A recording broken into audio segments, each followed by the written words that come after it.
daawadayaal mar kale ku soo dhawaada wararka warbixinada iyo wareysyada runta news journal oo aad si joogto ah ugala socotaan Soomaaliya iyo Seattle Washington ee carigaasi Mareykanka. waa dhalinyaro iskugu jira darbijiif iyo kuwa isticmaala maandooriyaha kuwaas oo laga soo aruuriyay qaar ka mid ah degmooyinka gobolka Banaadir. howlgalkan oo ay sameeyeen ciidanka asluubta Soomaaliyeed ayay ku soo qabqabteen dhalinyaro iskugu jirta kuwa da'dooda ka hooseysa 10 sano iyo kuwa ka waaweyn. waxaa sidoo kale ciidanku gacanta ku soo dhigeen maandooriye ay isticmaalayeen dhalinyaradani kaasoo iskugu jira xashiish iyo koolo ay dhuuqayeen. goobta lagu soo bandhigay oo ahayd xabsiga dhexe ee gobolka Banaadir ayaa waxaa warbixin kooban ka jeediyay madaxa hoggaanka ciidanka asluubta Soomaaliyeed General Maxamed Axmed Xuseen Sabdow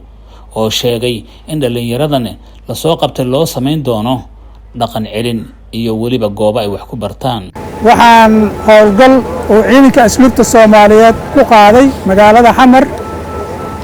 ciyaalkii yaryaraa iyo oo ahaa nimankii magaalada ku dacdareysnaa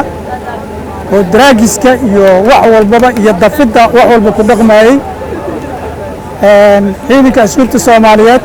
annagoo fulinayna amarka taliyaha guud ee ciidanka asluubta kuwaasoo loogu talagalay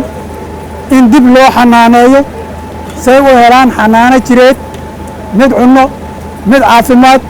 mid dawo iyo waxbarasho siday u helaan oo loo dayactiro meeshana ku sii joogsan mayso way soconaysaa hadduu alla yiraahdo marka sidaas ayay arrintu tahay. afhayeenka ciidanka asluubta Soomaaliyeed Cabdiqani Maxamed Qalaf ayaa si kooban uga warbixiyay tiradii howlgalka maanta lagu soo qabqabtay isagoona sheegay inuu howlgalkan sii socon doono. operation saaka la qaaday oo taariikhdu ay tahay 11 bisha koowaad waxaa lagu guuleystay operationkaas in lagu soo ururiyo dad gaaraya 120 qof taasoo amniga iyo bilicda horseed u ah taasoo horseed u ah nabadgelyada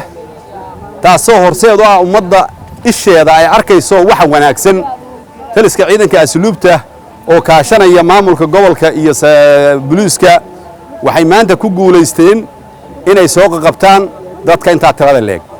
dadkaas waa la kala saari doonaa waxaa loo kala saari doonaa kategoriya loo kala saari doonaa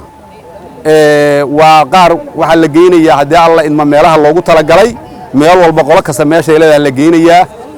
waa la dhaqan celinayaa waxba la barayaa waxa lagu soo celinayaa noloshii hore ee asaaska ahayd. waxa laga sameeyay gobolka Banaadir waxa laga sameeyay Xamar Jajab Xamar Weyne iyo Waabari inta iska galaan waa laga sameeyay operation iyo lambar 4. waad ku mahadsantihiin daawashadiina fadlan ku dhufa like dhammaan baraheena runta news journal ee YouTube Facebook iyo Instagram hana ilaabin inaad saaxiibadaada la wadaagto una share gareyso wararka xaqiiqada ku dhisan.